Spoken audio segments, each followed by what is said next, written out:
latar belakang sejarah Kesultanan Mataram, menggetarkan, mendebarkan, menggelorakan semangat, cinta, dan perjuangan umat manusia yang ingin menyibak misteri kehidupan ini. Cerita ini ditulis dan diolah oleh Bu Nergis Muriono, pengarah cerita dan naskah Agung Bahrodi, ilustrasi musik Haris Sabar, teknik dan montase Jenny Mumu, dengan sutradara Ferry Fadli. Kali ini mengetengahkan episode ke-13 dengan judul Dwi Rupa Janmo.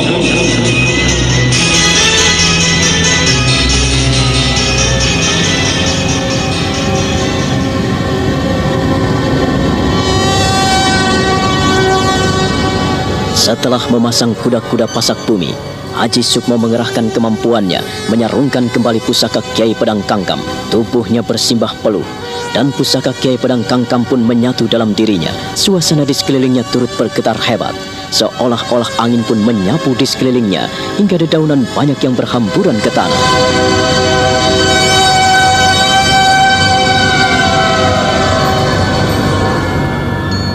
Duh Gusti yang Maha Agung, matur nuwun, puji syukur kehadiratmu. Duh Gusti, niat ingsun nunggil ingkang mukten.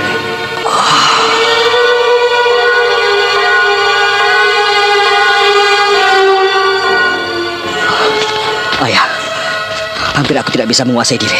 Walah anakku, Ngger. Terima kasih, Ngger. Ayah terharu sekali. Anakku, tak kusangka kau memiliki kemampuan seperti ini.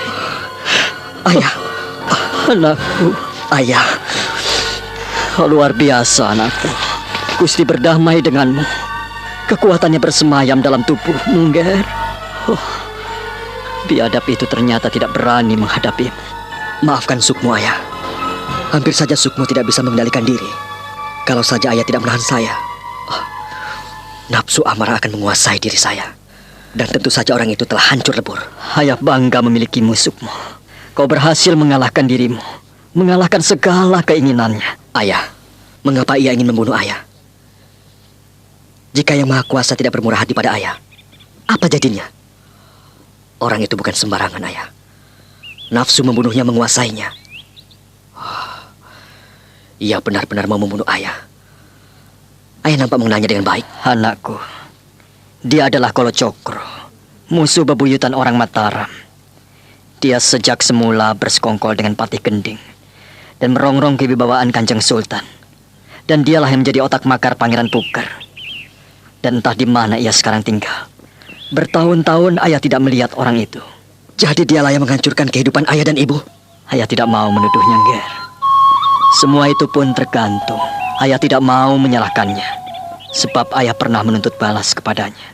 Ayah lupa bahwa dengan mengembiri palusnya, maka ia bisa semakin sakti. Ayah kira ia telah mati. Ia telah kehilangan lingganya. Apa ayah? Ayah mengembirinya, Ger. Ayah? Iya, itulah kesalahan ayahmu. Ayahmu kurang bisa menguasai diri. Ayah, seseorang yang dikebiri, ia bisa mendapatkan ilmu murni, ilmu sakti. Lebih-lebih jika pengembiran itu dilakukan dengan sempurna. Baru saat inilah ayahmu mengerti dan teringat akan hal itu. Ayah, Sukmo harus menghentikan gerak dan langkah orang itu. Jika tidak, ia akan menimbulkan keonaran di mana-mana. Kang Mas Sukmo. Kanjeng Pangeran? Dengan mata kepala sendiri, aku melihat kehebatanmu, Kang Mas. Tidak, Kanjeng Pangeran. Aku bukan apa-apa. Aku hanyalah rangka dan alat saja. Tidak. Jika tidak ada Kang Mas, kami akan jadi apa? Kami hampir saja terkena lemparan ajian gila orang itu. Yang Maha Kuasa tidak akan pernah mengizinkan umatnya terenggut nyawanya. Jika Yang Maha Kuasa tidak mengizinkan. Aku mengucapkan terima kasih padamu. Jika Paman tidak mendorongku, aku pasti sudah mati kena bola api yang meluncur deras. Kang Mas, andaikan Paman tidak menahanmu, penjahat itu pasti sudah mampus di tanganmu. Ayolah, sudah. Ayo kita tinggalkan tempat laknat ini. Ayo, lupakan orang itu. Haji Sukmo, Ki Warih, Raden Mas Rangsang akhirnya meninggalkan bukit itu. Mereka menuruni tebing-tebing dan menyusuri Kali Gede menuju ke Wisma Ki Warih dalam benteng Mataram. Sementara itu, Kolo Cokro telah melarikan diri dan dalam waktu singkat ia sudah sampai di puncak Gunung Merbabu. Ia berdiri dengan tatap mata kosong, wajahnya dingin bagaikan baru keluar dari alam maut. Kurang ngajar, bocah itu mampu menandingiku. Ilmu apa yang dimilikinya sehingga ia bisa menggunakan pusaka Kiai Pedang Kangkam jauh lebih hebat dan sempurna dibandingkan dengan Eyang Tayu. Haji Sukmo, Haji Sukmo, aku tidak akan lupa. Aku tidak akan lupa Haji Sukmo. Bukankah dia adalah bocah kecil yang dibawa Eyang Gending? Haji Sukmo, bocah kecil itu telah tumbuh menjadi pemuda yang gagah. Ia telah menjadi pendekar pilih tanding. Eyang Gending dalam hal ini tidak salah. Pantas ia memperjuangkan bocah itu mati-matian. Eyang Gending mampu melihat sesuatu jauh sebelum semuanya terjadi. Sayang ia terlalu gegabah saat menghadapi Pangeran Mangkubumi. Ki Ageng Kembang Jayakusumo, aku kalah. Aku belum mampu melakukan apa-apa. Telah kuobrak-abrik kediaman Eyang Tayu, tetapi orang itu tidak ada. Dan aku ingin membunuh Kiwari. Ada duri yang menusuk ulu hatiku.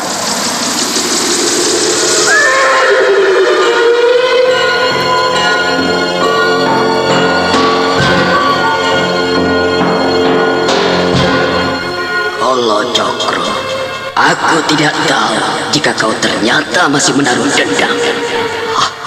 Kolo Cokro, aku tidak ingin melihatmu gegabah. Ki Ageng Kembang Jayakusumo, Ki Ageng, aku bukannya gegabah, tetapi aku hanya ingin menunjukkan, aku ingin membuktikan kepadamu bahwa aku mampu melakukan apa yang telah kupelajari darinya. Kolo Cokro, segampang itu kau bicara di hadapanku. Semudah itu Kolo Cokro.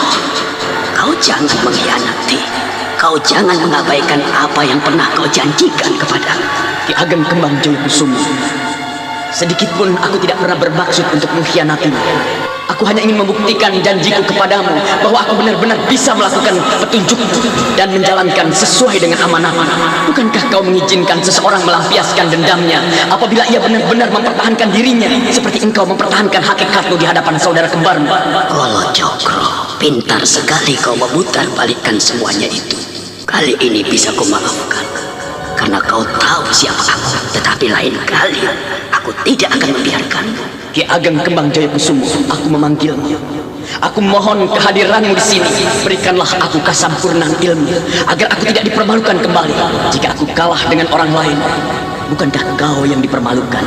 Kalau aku sudah terlanjur dipermalukan, tidak kupikirkan tentang harga diriku. Tetapi bagaimana dengan kau adalah titisan dewa? Bagaimana mungkin bisa kalah dengan manusia biasa seperti Eyang Tayu?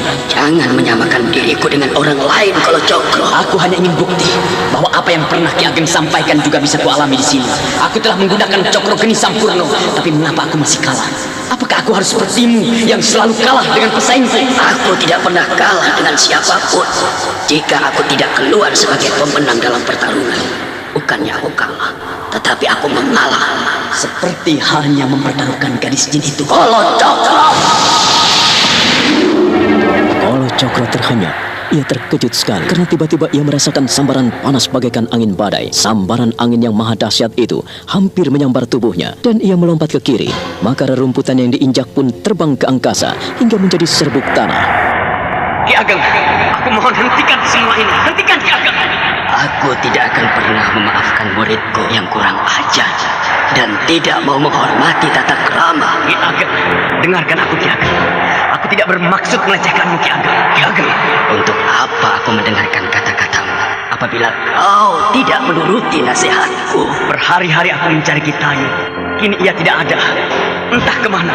Dan kini aku sudah tahu siapa yang melakukan tindakan keji terhadap hingga aku cacat seumur hidup. Kolo Cokro, sudah aku katakan kepadamu bahwa cacatmu bukanlah cacat kami.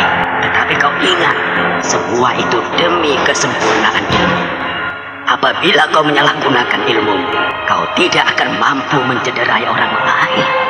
Kalau Cokro, ingat, kemampuanmu bukanlah untuk ukuran orang-orang kecil, tetapi kau harus menghadapi orang-orang yang lebih dikdaya dari dirimu. Ki Ageng, tidakkah kau merelakan aku membalas dendam pada orang-orang yang berlaku keji terhadap kau? Cokro, kau lelaki tetapi tidak memiliki sifat jantan. Kau pengecut, Ki Ageng. Mengapa kau bilang aku seperti itu? Aku pengecut, tapi aku ingin menunjukkan, aku ingin membalaskan sakit hatiku pada Kiwari. Kalau Cokro, Kiwari bukanlah musuhmu. Kau tidak malu melawan seorang lemah seperti Kiwari? Memalukan sekali. Kembang Joyokusumo tidak ingin punya murid pengecut seperti kau. Ki Ageng, kalau bukan dia, siapa lagi? Kalau Cokro, kau benar-benar telah membutakan mata hatimu. Kau tidak tahu siapa orang terdekat dengan Eyang Tai. Kau benar-benar bodoh. Kau benar-benar goblok. Ki Ageng, aku tidak mengerti apa yang kau maksudkan. Carilah musuh yang seimbang dengan ilmu yang pernah kuturunkan kepadamu. Untuk apa melawan orang-orang lemah? Jadi Ki Ageng tidak mengizinkan aku apabila aku membunuh Kiwari? Tidak. Aku tidak akan pernah mengizinkan kau menyentuh orang-orang lemah. Lebih-lebih yang tidak pernah berhubungan dengan dirimu. Pakai otak, hati dan pikiranmu. Aku tidak suka melihatmu malang melintang di Mataram hanya untuk mengacau orang-orang yang tidak berdaya. Berpikirlah lebih jernih, kalau Cokro. Jadi siapa yang pantas aku hadapi, Ki Ageng? Siapa? Tanpa aku bilang pun, kau pasti sudah tahu siapa orang yang aku maksud. Kalau tidak salah, pemuda hijau dari Karanganyar itu. Pintar kau, kalau Cokro. Pintar sekali. Ternyata kau tidak sebodoh yang aku duga. Bagus kalau begitu. Untuk itu, kembalilah ke Mataram dan tantanglah anak itu, kalau Cokro. Ki Ageng, aku tidak mungkin menghadapi bocah itu. Pemuda hijau itu memiliki sesuatu yang sangat menakutkan. Kau takut dengan pemuda ingusan itu, kalau Cokro? Sungguh memalukan. Tidak pantas kau sesumbar seperti itu bila kau takut pada bocah ingusan dari teratak itu. Percuma aku punya murid kau apabila tidak berani melawan bocah ingusan. Ki Ageng, berikanlah aku kekuatan untuk menghadapi pemuda itu. Terus terang, aku silau melihat Kiai Pedang Kangkang. Oh, Cokro, tahukah kau? Siapa sebetulnya yang memiliki pusaka Kiai Pedang Kangkang? Sadarkan kau? Ki Ageng, semenjak auratku terlepas, aku belum bisa berpikir secara cerdik. Ki Ageng, Cokro, aku ingin agar kau mengambil pusaka Kiai Pedang Kangkang itu. Bagaimana mungkin aku mengambil pusaka itu dari tangan pemuda itu? Bila saat ini, jelas tidak mungkin. Murid Kembang Joyokusumo tidak pantas bicara begitu di depan gurunya. Memalukan sekali. Ki Ageng, berikanlah rahasianya untuk menghadapi pemuda itu. Aku tidak mengelak dan aku tidak akan mundur apabila kau memberikan sesuatu kekebalan kepadaku.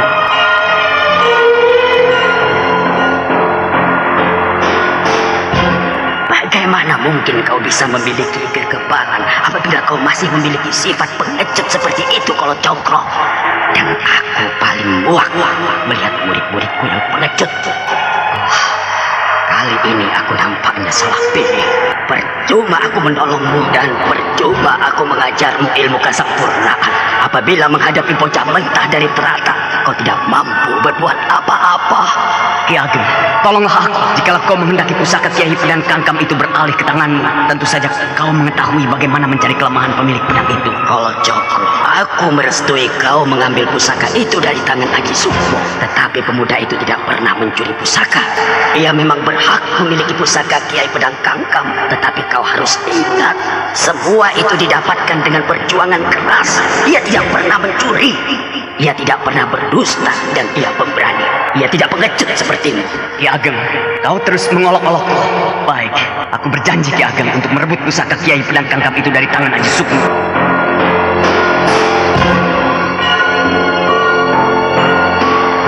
Dan kau harus berjanji di depanku. Apa itu Ki Ageng? Katakanlah, apa janji itu? Kau tidak boleh dendam kepada Kiwari. Ki Ageng, kau tahu apa yang aku lakukan? Dendam akibat dari perbuatanmu yang terkutuk. Ki Ageng, kau harus menebus kesetiaan dengan harga diri, bahkan dengan auratmu.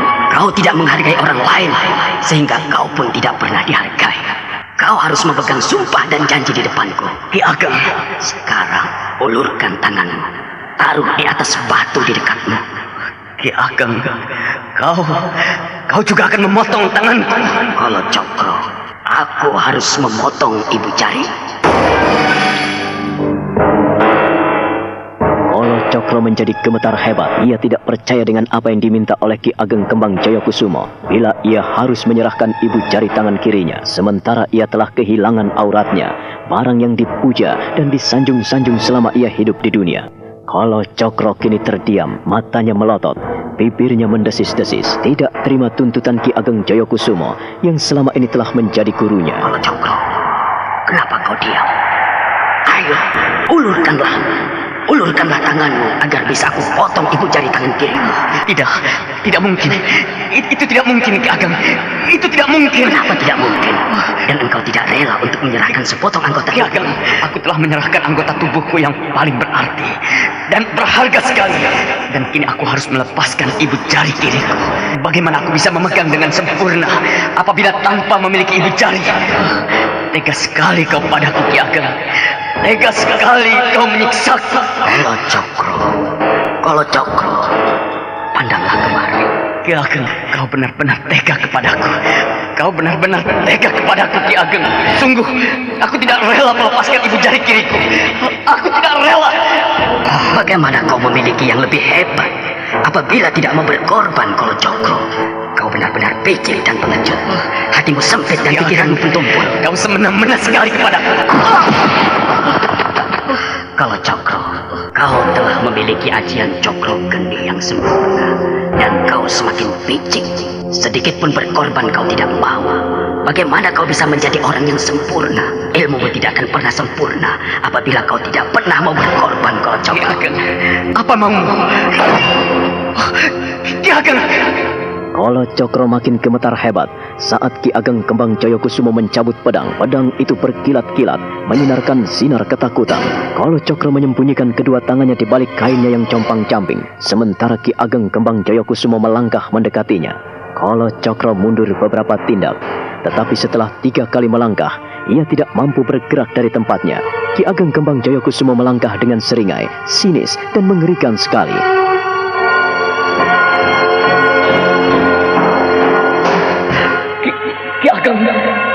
Ki Ageng. Kolo Cokro, kapan engkau mulai berkorban? Dan kapan engkau memberikan sesuatu yang terbaik untuk Raja Walimu? Mintalah apa saja dan aku akan melakukannya, kecuali memotong ibu jari. Ki Ageng, jangan, Ki Ageng. Kolo Cokro, hanya sepotong jari, sekerat daging dan tulang yang tidak ada artinya sama sekali. Dan kau terbeban untuk melepaskan. Ki Ageng Kembang Jayakusumo, kumohon Ki Ageng, jangan kau potong ibu jari. Jangan, Ki Ageng. Jangan. Kolo Cokro, aku tidak akan memotong ibu jari tangan kirimu. Terimalah ini.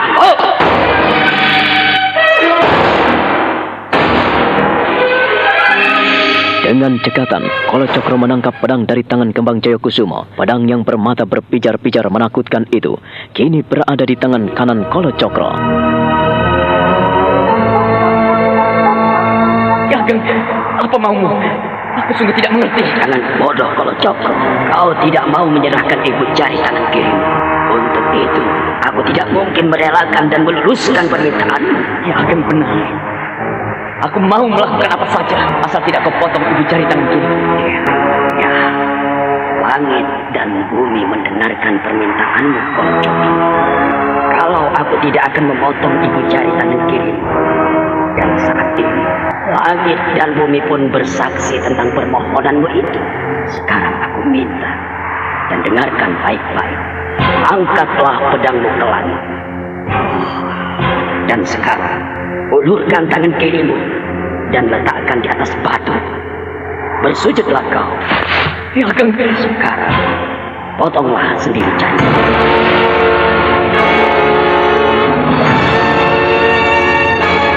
Kolo Cokro ketakutan dan gemetar sekali. Ia tiba-tiba merasa bodoh dan tolol sekali karena ia tidak mengerti apa yang diinginkan gurunya, dan kini ia harus memotong jarinya sendiri. Ia telah terikat oleh janji-janjinya sendiri yang keluar dari bibirnya.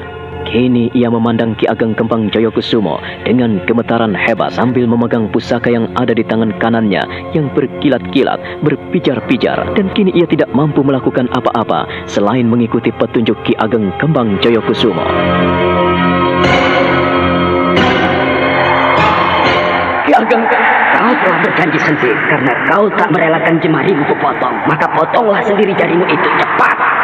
Lakukan sekarang juga kalau Cokro. Jagat Dewa Batara. Kau tidak layak menyebut nama Batara apabila tidak setia pada apa yang kau ucapkan. Kau telah berjanji melalui lidah dan bibirmu sendiri. Dan sekarang kau ragu-ragu untuk melakukan janjimu itu. Ayo, segera lakukanlah. Lakukanlah kalau Cokro. Aku harus memotong jariku sendiri. Raka, tidak adakah permintaan lain darimu? Aku tidak mungkin memotong jariku sendiri, Ki Ageng. Kalau Cokro, lakukanlah segera sebelum aku murka kepadamu. Kau telah mengkhianati aku kalau Cokro. Jika kau tidak mau memotong jemarimu, maka kau pun akan binasa saat ini juga. Kalau Cokro, aku hitung sampai hitungan ke-10. Apabila kau tidak melakukannya, kau akan terbang di bawah angin dan bangkaimu akan disantap burung-burung Raja Wali di langit. Ki Ageng. 1, 2, 3, 4, 5, 6, 7, 8, 9.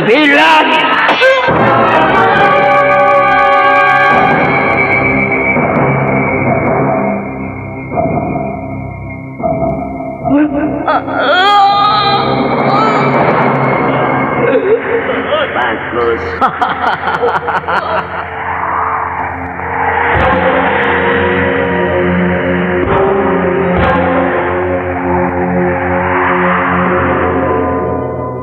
Kolo Cokro dengan memejamkan mata, menebaskan pedang tajam dan berpijar-pijar itu untuk memotong ibu jari tangan kirinya. Dan ibu jari tangannya itu telah melesat dan lepas dari tangannya. Jempol itu tertumpang di atas batu. Darah pun mengucur deras dari ujung jarinya yang terpotong.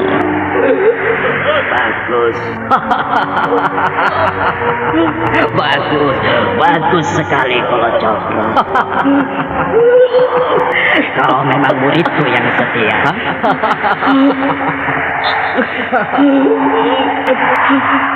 Berhentilah mengeluh kalau Cokro. Ki Ageng. Iya, dan berhentilah mengeluh kalau Cokro. Untuk mengobati sakitmu, telanlah ibu jarimu yang tergantung. Aku harus menelan ibu jariku sendiri. Ageng, apa pula permintaanmu ini? Kau Cepat lakukan dan jangan membantah. Kau siksa aku seperti ini. Aku harus menelan ibu jariku sendiri. Itu sebagai hukuman. Dan itu belum setimpal dengan perbuatanmu karena engkau mengkhianati gurumu. Ya Ageng, tega sekali kau padaku. Cepat lakukan kalau Cokro. Kolo Cokro dengan tangan gemetaran meletakkan pedang di atas batu besar itu yang tiba-tiba lenyap dari tempatnya. Belum lagi ia hilang rasa terkejutnya. Kolo Cokro kini memegang jemarinya yang telah terpotong itu. Dengan jijik dia melihat potongan jemari yang berlumuran darah dan perlahan-lahan kini ia mengangkat jemari itu ke dekat mulutnya. Kini ia menganga dan mencoba untuk menelan ujung jari yang terpotong itu.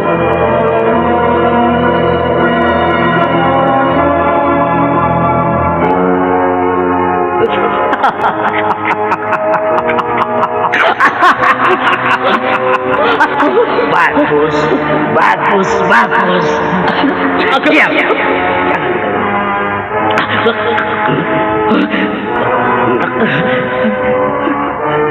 Jangan mengeluh. Diam. Kemari. Ulurkan tanganmu yang terbuka. Ageng. Sembuh.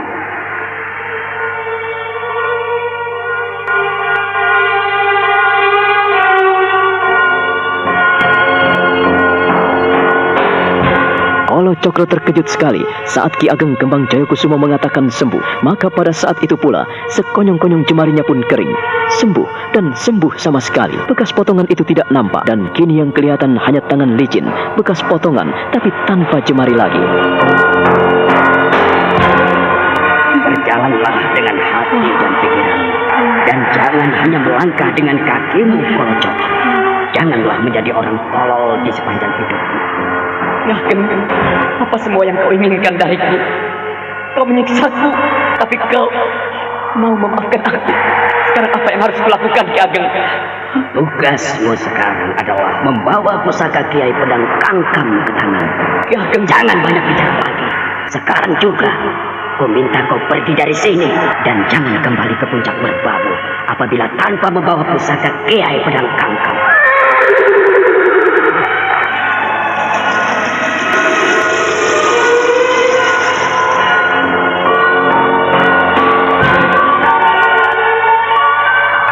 Kolo Cokro benar-benar tidak tahu apa yang diinginkan gurunya, karena setelah menyampaikan amanatnya, maka Ki Ageng Kembang Jayakusumo lenyap dari hadapan Kolo Cokro mengendarai kuda sembrani tunggangan setianya. Kolo Cokro terpaku di puncak Gunung Merbabu, lalu ia turun dari puncak gunung itu untuk menuju ke Mataram. Kini di Mataram, Haji Sukmo sedang berbincang dengan ayahnya, ditemani oleh Raden Mas Rangsang. Mereka berbincang di Wisma Kiwari tentang peristiwa yang menyedihkan yang mereka hadapi saat kembali dari pantai Laut Selatan. Kanjeng Pangeran, dan kau anakku. Ya, ya. Iya, Paman. Ku minta kalian berhati-hati. Saat ini banyak penjahat yang berkeliaran di sana Mataram. Hati-hatilah. Aku tidak ingin kalian celaka. Saya juga tidak ingin apabila ayah menemui rintangan seperti kemarin. Iya, Paman. Kalau Paman Warih menghadapi persoalan dan permasalahan, kami harus terlibat di dalamnya. Kami tidak ingin Paman celaka. Kanjeng Pangeran Rangsang, saya bisa berjaga diri. Ayah, saya tidak rela apabila ada orang yang mencederai ayah.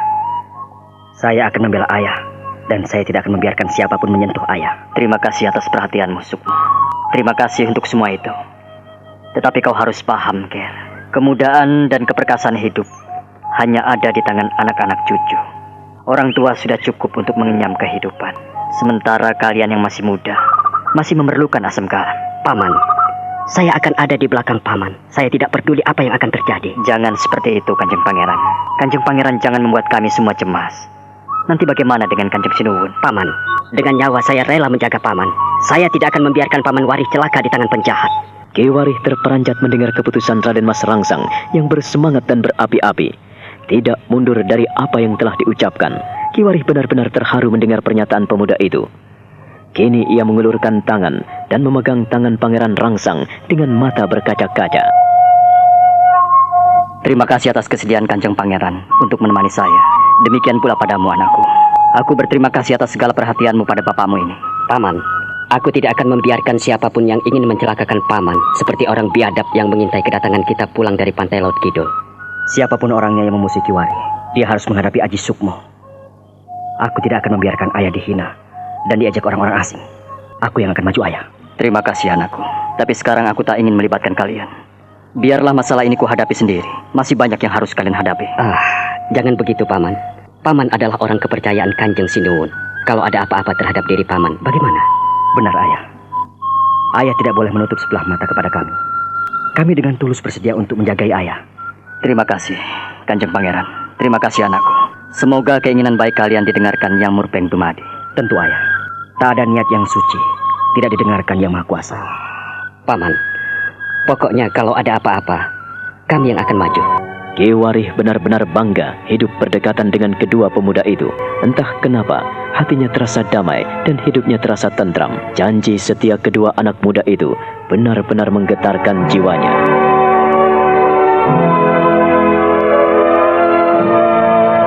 Sementara itu, Kolo Cokro yang turun dari puncak Merbabu berjalan oleng. Ia tidak tahu kemana harus melangkah setelah menghadapi ujian dan tantangan Ki Ageng Kembang Jayakusumo.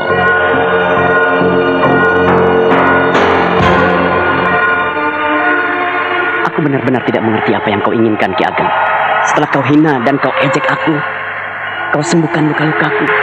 Kemudian setelah aku kalah dengan bocah hijau itu, kau pun permalukan aku dengan memotong ibu jari tangan kiriku. Namun setelah aku sadar dari kesalahanku, kau menyembuhkan dengan segera. Apa pula yang kau inginkan, Ki Ageng? Kolo Cokro, jika kau melangkah, janganlah tanggung-tanggung. Jangan sampai kau mengecewakan aku. Kau mengkhianati semua ajaran-ajaranku untuk kepentingan dirimu sendiri. Dan aku tidak suka itu. Aku telah mengamalkan ilmu dan kedikjayaan yang diberikan kepadaku. Tetapi kenapa aku dibilang mengkhianatinya? Sungguh aneh orang itu. Aku tidak mengerti. Dia datang dan pergi secara gaib. Hingga pesan dan nasihatnya pun tampak raib pula. Kolo Cokro, apabila kau ingin menyempurnakan ilmu, kau harus melupakan kepentingan ragawi. Sucikan batinmu. Ki Ageng Kembang Jayakusumo, aku menginginkan tunggangan istimewa seperti tungganganmu, yaitu Edi Jaran Sembrani. Tapi kau pernah menunjukkan padaku para penghuni istana maut itu. Kau menawarkan kepadaku seekor Raja Wali Api.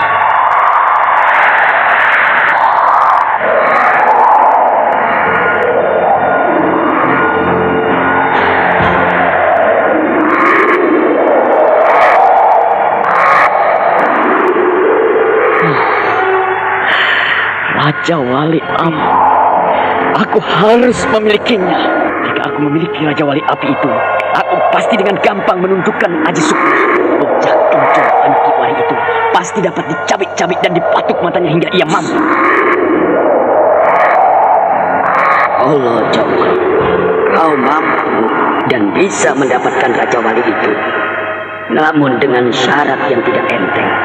Kau harus mampu membawa 2 orang bayi kembar yang dilahirkan oleh perawan Sunti. Ia adalah bayi pertama dan semua harus laki-laki. Setelah kau mendapatkan kedua bayi kembar itu, bawalah ke puncak Gunung Merpati dan persembahkanlah menghadap langit. Maka sang Raja Wali Api itu akan datang dan bersedia menjadi abdimu.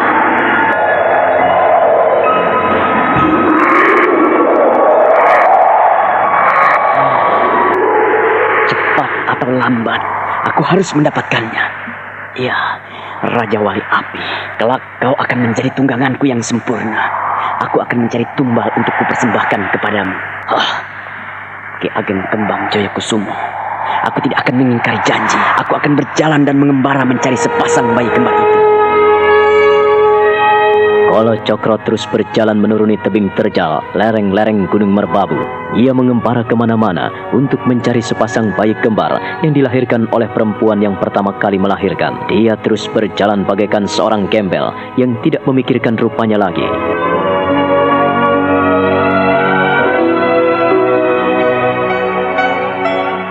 Sementara itu, Aji Sukma yang ada di rumah ayahnya kini sedang menemani Roro Sunti berbaring. Mereka mengeloni Joko Lolo yang tidur dengan nyenyak. Kau belum tidur, Sunti? Aku gelisah sekali, Kakang. Kenapa? Atau kau tidak menyukai suasana di Mataram ini? Jangan bicara begitu, Kakang. Adalah kehormatan bagiku untuk bisa menemanimu dan berbaring bersama di pembaringan seempuk ini. Lalu kenapa? Mengapa kau tidak bisa tidur dengan tenang? Katakanlah, apa yang kau inginkan, Sunti? Aku tidak menginginkan apa-apa, Kakang. Hanya saja, kadang-kadang aku tidak tahu apa yang harus aku lakukan. Kau telah menjadi istriku, Sunti. Aku telah bersedia menjadi ayah Joko Lolo. Apakah kau tidak menyadari hal itu? Kakang. Jika menginginkan sesuatu, katakanlah. Jangan kau pendam dalam hatimu. Sunti tidak menginginkan apa-apa. Kau bisa menuntut apapun yang kurang dariku. Aku suamimu, dan kau istriku, Sunti. Menuntut? Iya. Setiap istri berhak menuntut suaminya jika dianggap tidak beres. Seorang istri juga berhak mengetahui apapun yang dilakukan suaminya. Tentu saja tanpa mengurangi rasa hormatnya pada suami. Apakah Sunti layak menuntutmu, Kakang? Sunti, mengapa kau bilang begitu? Kakang sudah sangat baik pada Sunti dan Lolo. Roro Sunti, kumohon jangan terlalu rendah diri. Aku adalah kawanmu, sahabatmu, suamimu, dan ini anakmu. Kakang. Sebagai kawan, kita bisa berbincang apa saja untuk menemani waktu-waktu sunyi. Kakang. Sebagai sahabat, kita bisa saling menumpahkan segala keluh kesah hingga kita bisa mengetahui hati masing-masing. Kepedihanmu juga kepedihanku. Kakang. Sebagai suami istri, kita adalah kawan sepadan yang harus saling melengkapi kekurangan-kekurangan kita kita bisa sebagai tumbuh dan tutup. Kau adalah tanggung jawabku, Sunti. Tuntutlah aku. Jika aku tak mampu menjadi suamimu, kita harus terbuka. Pengorbanan Kakang tidak akan pernah kulepas sedetik pun. Kakang adalah segala-galanya dalam hidupku. Kakang, aku pernah bermimpi. Bermimpi? Ceritakanlah mimpimu itu, Sunti. Ceritakan padaku. Jangan hanya karena mimpi kau menjadi gelisah dan tidak bisa tidur. Kakang, pada malam itu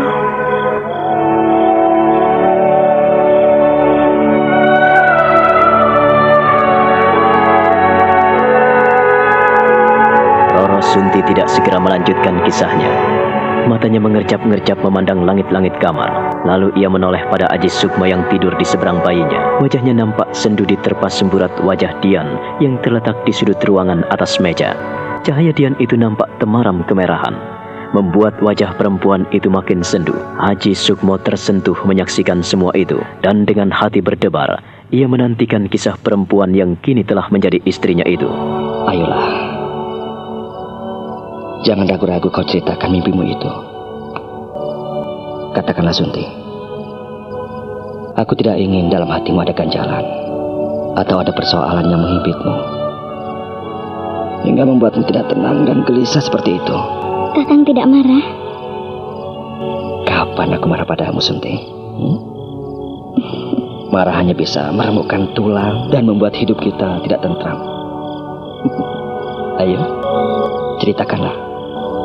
Aku akan mendengar ceritamu. Kakang tidak akan mentertawakan aku.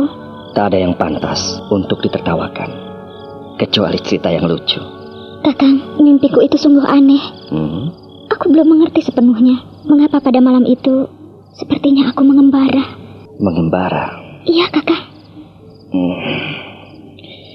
Kau mengenal di mana tempat kau mengembara itu? Itulah yang membuatku bertanya-tanya, Kakang. Aku belum mengetahui di mana tempat aku sampai. Lalu, apa yang kau temukan di sana, Sunti? Alam yang aneh, Kakang. Alam yang asing dan sunyi. Tetapi alam itu indah sekali. Sunti belum pernah melihat sebelumnya. Tidak ada tempat yang lebih indah dari yang kulihat saat ini. Tapi, mengapa tidak bisa menikmati matahari?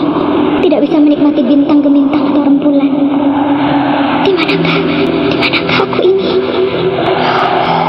Sekalipun tidak ada cahaya matahari, tidak ada bulan dan bintang, namun suasana tetap terang dan nyaman di mataku. Cahaya gemerlap warna-warna. Sungguh aneh. Aku tidak mengerti di mana aku berada kini. Kesuma, anakku, seharusnya kau tidak berada di sini. Temuilah suamimu dan jalani hidup yang telah kami rintis bersama ibu. Siapakah engkau? Aku tidak mengenalmu. Kau bukan ayahku. Kesuma, anakku. Namaku bukan Kesuma. Aku Roro Sunti. Kau bukan ayahku. Dan aku bukan anakmu. Kalau aku mempunyai ayah sepertimu, tentu hidupku tidak menderita seperti ini. Kau tidak akan pernah menderita, anakku. Kesuma, perhatikan baik-baik siapa. Ini aku, ayahmu. Ini aku, Ramamu. Tidak, aku tidak mengenalmu. Kau bukan ayahku. Dan aku bukan anakmu. Namaku Roro Sunti. Aku bukan Kesuma. Siapa itu Kesuma? Dan siapa dirimu? Kesuma, anakku, mengapa kau tidak mengenali ayahmu dengan baik? Ini aku, Ramamu. Aku, Joyo Kusuma. Ini aku, Ramamu. Dan kau adalah Dewi Kesuma, anak. Tidak, aku bukan Dewi Kesuma. Ini aku, Roro Sunti. Aku tidak mengenalmu. Joyo Kusuma, jangan dekati aku. Kesuma, anak. Lihatlah baik-baik kemari. Ini aku, Ramamu, Joyo Kesuma. Dan lihatlah siapa yang datang dari sana.